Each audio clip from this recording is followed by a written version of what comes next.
Smartphones are with us at all times, and while they're a very useful part of our lives, especially during the last year when it's been almost our windows to the entire world, they do come with risks when it comes to cybersecurity. Do you know who actually has access to your phone, or have you maybe downloaded something odd? That could potentially mean there are someone out there looking at your phone, conducting surveillance if you're not careful. So, who is conducting this, and how can you avoid having your phone spied on? I'm Danny Palmer. This is ZDNet Security Update. With me to talk about this is Kristin Del Rosso, security researcher at Lookout.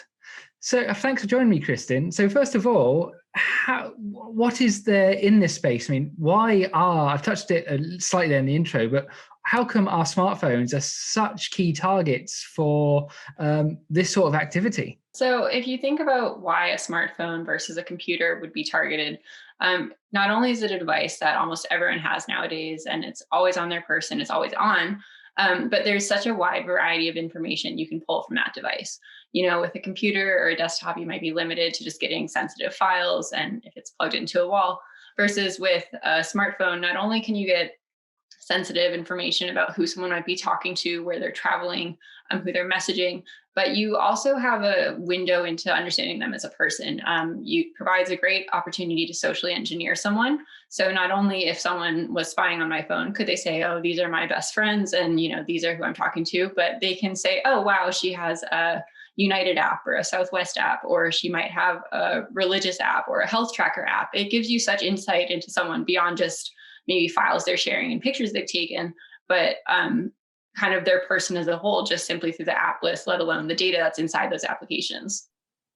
And phones come with the added caveat that in many cases people will have their location turned on, which is a whole nother element of this surveillance tool, because you might be able to tell where someone's laptop or desktop PC is, but if you are monitoring their location of their phone, you can track them wherever they are, which is quite intrusive. If you can tell when someone's at home, at work, or wherever else they may be, this is all intimate personal information which can give away a lot of information about people's lives. Yeah, definitely. So not only if you were exfiltrating photos from someone's phone that might have a geolocation on them, but certain types of surveillance where can in live time essentially, send updates every 10 seconds where you are, or set a geofence to determine if you've left a predetermined area. So you are under essentially constant surveillance without even knowing it if you are infected.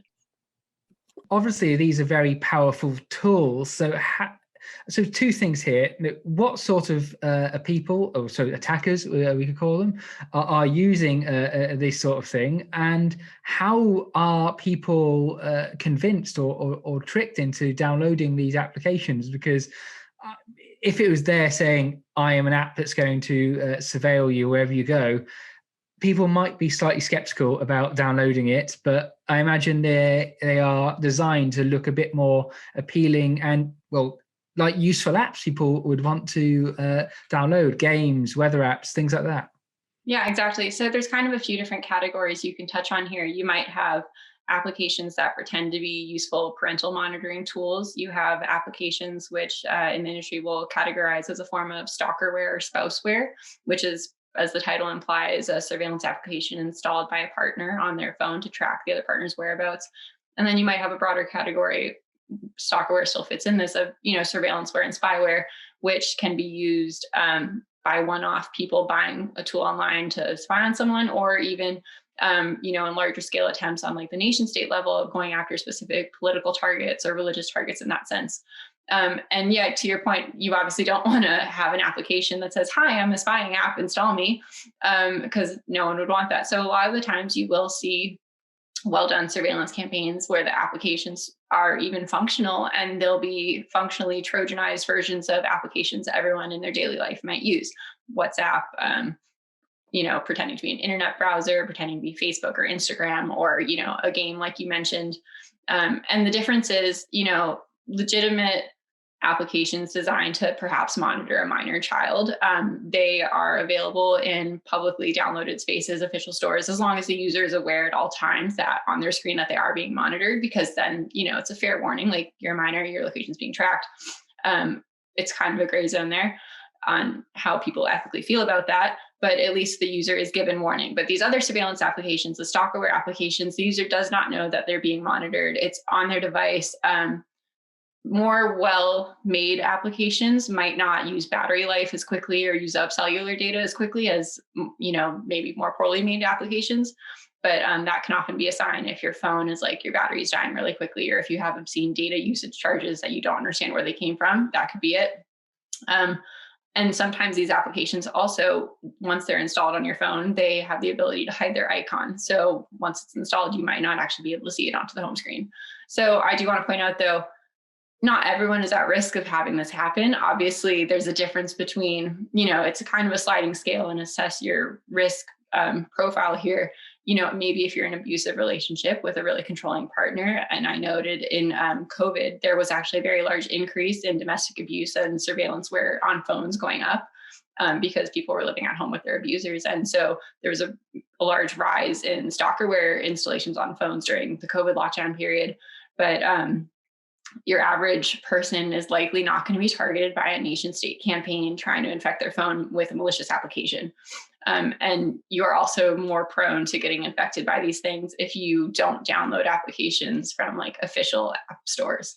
So if you go to a third-party app store or like a weird website, or someone might send you a link, a social engineering link saying, hey, check out this app, it's a cool new app, and you go to the site and download it, sideload it onto your device, that puts you more at risk. But the average person, hopefully, likely will not actually be targeted by such severe surveillance applications. You mentioned there the gray area of this, because there are, as you say, there are apps which do advertise themselves on providing this sort of service. I've sometimes received email pictures about, here's my new app. It can sort of tell you where your kids are and that sort of thing, which is something a parent would probably find useful, even though there's a whole debate about whether that's the right thing to do or not. But it's not going to take much if someone can try and exploit that or abuse that. And especially when there's information, as discussed, like geo-tracking and being able to see the contents of messages or photos even, which can create all sorts of issues if someone doesn't know someone else is looking at their device. Yeah, exactly. And these applications, again, ethically, if you're okay with, monitoring your child's phone or not, that's one question. I think it's been a great step, at least in terms of official stores. They've put a line in the sand that, they're not going to allow certain types of applications that don't highlight that the user is being monitored. But also said, I think it's important to just be aware of that these exist, because while you might not likely be a target of them, there several, they're very stalkerware apps. They're very cheap and easy to find online. They give you instructions. They have customer support, how to install it on the target device. Sometimes you can find open source repositories online of how to create your own surveillanceware. And so there are people out there who might do it as a prank or for fun, but that can often also lead to people developing these applications and infecting a device that, the user clearly should not have it on their phone. And when it comes to deploying these apps, there are cases where the person having it installed on their phone will have no idea.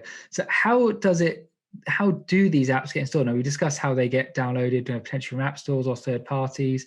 How are these? Because the person will have to ultimately download the app themselves. How does this happen? I'm thinking along the lines of, there was an incident a few years ago. It was found that people were spying on members of the military. Of the military, essentially using one of the oldest tricks in the book, pretending they were a pretty girl and wanting them to sort of say, oh, download this link to chat with me in private. And that was not something that was that was basically the spyware, which these guys, and they eventually ended up getting functional surveillance. But you're right, they used a social engineering attempt of download this app so we can talk. They downloaded it didn't even work. And so that kind of brings 2 points. You say they either have to install it. There are also times where if you lose access to your phone and someone else has access to your phone, then it can be installed as well. So if you look in the case of stalkerware or like spouseware, if you perhaps are in an abusive situation, if someone has access to your phone, if they take your phone away, by all means, they can plug it in and install something without you knowing, or maybe you might even be suspicious, but you don't know how to remove it. So that is one area where definitely physical access might be required or easier to install it. it's a little bit trickier to get people to install something themselves, but that's where social engineering comes into play. So, often for these state-sponsored campaigns or the more targeted campaigns, you might see actors set up a watering hole, like a custom site, and the site might mimic a popular legitimate chat application. And maybe, the domain name is one letter off from the real website and someone might not notice it, but it's an attempt to really trick the user into going there and thinking it's legitimate. And so either they see it somewhere if it's advertised on a site they'd go to, or they've been targeted and someone reached out and sends them that link or redirects them to that site where it's available for download. Again, that's where the warning of, just out of abundance of caution, likely please don't download applications from non-legitimate application stores if you're actually concerned. It's made me think of something that's been happening here in the UK, where I'm speaking to you from, where there's been a spate recently of maybe it's not necessarily stalkerware attacks, but malware campaigns being distributed by text message saying they are from the post office or a delivery company or HMRC, saying, "Oh, this has happened. In the case of the post office, you have a missed parcel. Click here." And they are, quite understandably, especially now when in the UK we're still in lockdown to an extent, so a lot of people have been ordering things from online companies. When you get a text message saying, "Oh, we are from this company, a well-known company," your instinct might be go, "Oh crap, I must have been out. I'll reply to this. I'll click this link," and that's how. If there's a sense of urgency, they want to sort of get you that way. You nailed it. That's exactly it. The sense of urgency or the sense of connection where, I get those fake Amazon or fake FedEx delivery text messages every now and then. And I will legitimately double check because I'm like, well, I know I ordered something yesterday and it should be arriving, but I have looked at them enough where I'm like, okay, aware this is not what it is.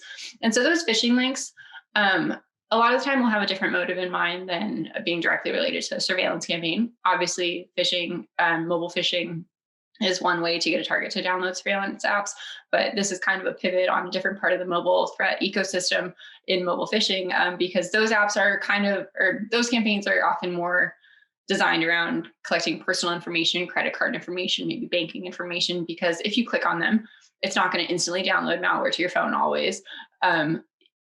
That is possible for some surveillance sources like Pegasus has like the one-click installation.